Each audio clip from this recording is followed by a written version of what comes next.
Usapang pagkain naman tayo dahil isang masarap na Japanese food ang gagawin natin ngayong umaga sa Tuesday Tutorials. At para turuan nga tayo kung paano gumawa ng masarap na sushi, ay makakasama natin dito sa studio ang sushi business owner na sina Princess Monique Pasahol and Javern Prince Pasahol.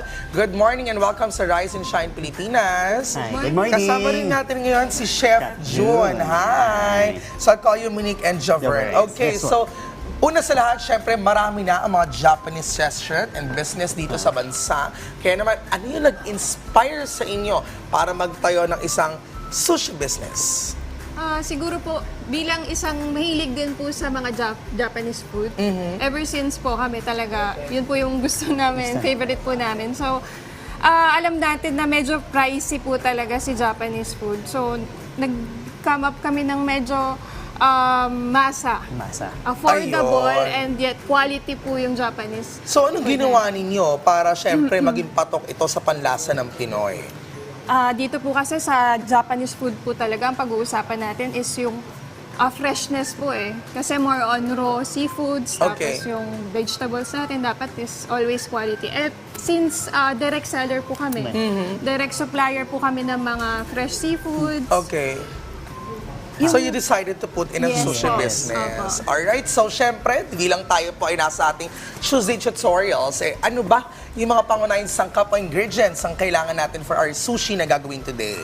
Okay, for today, susubok tayo nung California Maki. California Maki. So, yung main ingredients natin, syempre yung ating Japanese rice. Okay, na meron sticky yan. Oh, yes. So, then meron tayong cucumber, mango, and kani. Okay. Then, ebiko. Yan. Okay, Ayan yung main- ebiko. Yes, Alright, ebiko. sige, sige. Alright, so let's start now with our sushi making. Okay. Sige. So, yan. So, una, kuha tayo ng rice. Then, lalagyan natin dito sa ating nori. Yan. Ito yung nori. Dito natin nilalagay yung rice. Ayan, so may nori po tayo. Ay, ang galing nga. Talagang Ayan. parang Ayan. bilang lalagyan sticky yung rice natin. So, ito yung sushi mat natin. So, Ayun, dyan gagamitin natin pang roll sa Pang-roll. Ayun. So ngayon, nilalagay po yung ating Japanese rice sa ating nori. Talagang very sticky siya. And Ayan. we'll use our, anong tawag dyan? sushi mat. Sushi mat. Ayan. Okay. And then Ayan. sunod natin yung ebiko. Ayan, Ebiko. lalagyan na natin yan sa rice. Talagang lagi meron yan eh. Makikita mo yun sa mga sushi ganyang color eh. Oo. Fish raw po siya. Fish raw. Okay, how do we make sure syempre na talagang masisiguro natin yung quality na ginagamit natin na isda or ibang ingredients sa sushi ay dapat syempre maayos at angkop sa ating sushi recipe na ating ginagawa. So, syempre, pag ganyan, syempre, make sure natin na fresh yung mga vegetable na Okay. gamit natin. Yan naman yung number one dyan eh. Oo, ayun. kasi yun ang mga mabilis masira eh. Yes, Oo. Then, pag yung mga other sushi naman, so syempre, make sure din natin na fresh din yung natin, yung mga fish na ginagamit. Oo. Ang dali lang, no? Nilagay lang bigla itong kani natin and then the Yes. cucumber and the mango. Ayan, Yan, after yan, na-roll na-roll na na agad. natin. Ang bilis pala siyang gawin. Diba? Kung talagang pakyawan ang gawahan dito, 2 Ang minuto bilis. tapos agad ni Chef Jun yan. Diba? O currently po ngayon, hinahati na natin siya. Ayan, hinati sa 2, hinati sa 4. So sa isang roll, ilan ang pwedeng magawa? 8? 8. Eight Ayan. pieces po.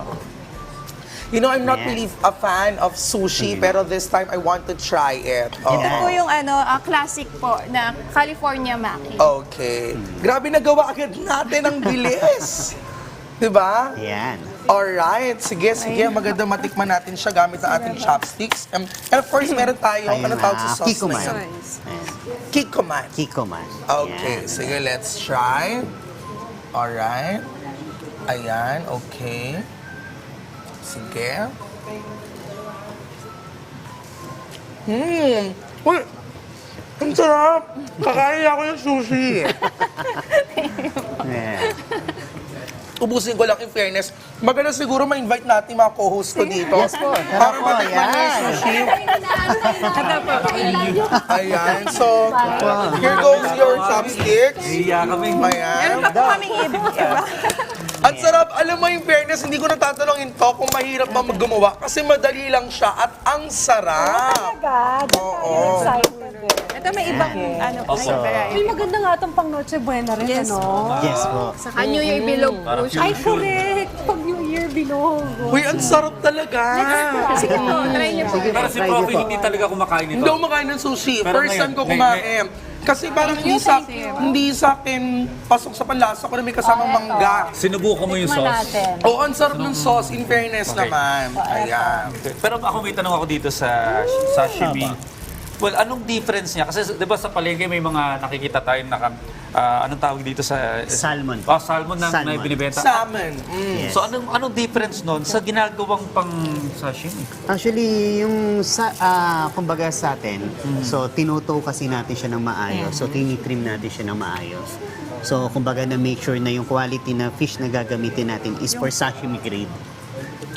Anong difference? It mas fresh to kaysa dun sa mga nasa palengke? Actually, parehas lang din naman po siya na fresh po. Pero meron nga lang po sa part natin, sa restaurant po, kino-quality check po natin yung yung Anong fish part po, kung anong yung part pwede po yung mas natin masarap i-sashimi? Walang kainin. nilalagay dito na sa... Wala po. Parehas lang din dun na... Opo, kumbaga- yung pinipritong... Yes po. Wait, Yes po, kakainin opo. ko talaga ng fresh yan. Kainin mo na. Yes. Gusto niyo pong i-try? Huwag niyo po akong pilitin. Open natin, Pilit niyo chef. po. Kanina pa niya. Tapos may May wasabi iyak rin ako. po tayo. At marami tayong mga sushi dito. Ano itong mga Yes. tawag Sir, may sa mga wasabi to? rin. Okay, so ito yung mga special roll natin yan. Okay. Itong platter na to tinatawag namin na sushi overload. Okay. So meron tayong mga Iba-ibang variant. tuna sushi, salmon sushi, and ebi sushi. Then itong mga roll natin, tinatawag natin to na yellow dragon. Ayan. Okay, Then because of the yellow. Ano yan? Yes, opo.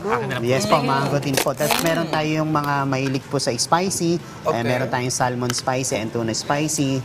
Alam mo, Wanda, nung bata ako, pinagtripan ako sa kulay green na to. Yes po, yung wasabi po. Wasabi. Ay, hindi. Iiyak ako after. Patry nyo kaya kay Prof. P yung sauce na may konting wasabi.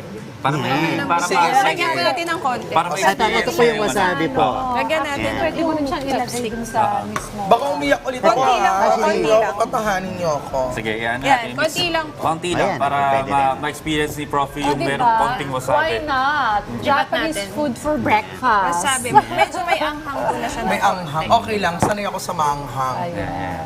Ayan, so our California Japanese na Maki. Japanese. Lalagyan natin ng ating, ano pa sauce na to ulit? Kikuman po. Kikuman. na Wasabi. wasabi. Ayan. Uy, maganda yung nabigay kanina na tutorial. Pwede niyong gawin na rin sa mga bahay. Yes po, pwede po. Ano, how was So, it? kamusta yung anghang niya? Hindi ako lang.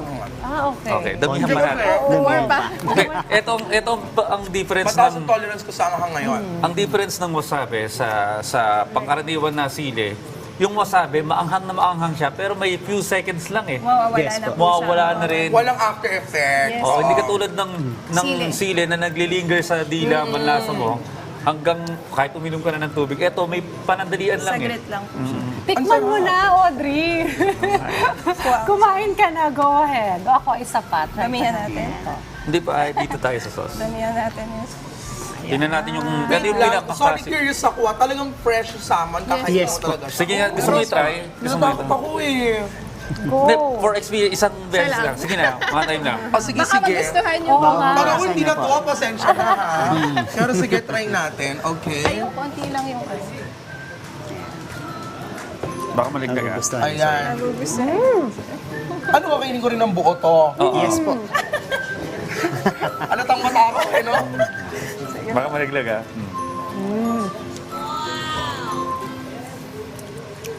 Diba? Ay, ang sarap! In fairness! Uy, nakakatawa. Thank you, Rice and Totoo Shine yan, Pilipinas. totoo yan. Ako, walang halong eme. na siya. Takot kasi ako kumain, baka ako sumakit siyan ko dahil hindi luto. So, para sa mga ka-RSP natin, takot na kumain ng fresh food na hindi luto. Ito na yun. Kumain po kayo. Balikaan ko kayo pag sumakit yung siyan ko, pero fresh naman to. Okay. Ayan, well, maraming salamat sa pagsama po sa amin dito sa Rise and Shine Pilipinas para sa ating Tuesday tutorial kung paano gumawa ng sushi. Princess Monique Pasahol at Javon Prince Pasahol, thank you so much. At binusog nyo rin kami Yes. ngayong umaga ito. Ang sarap.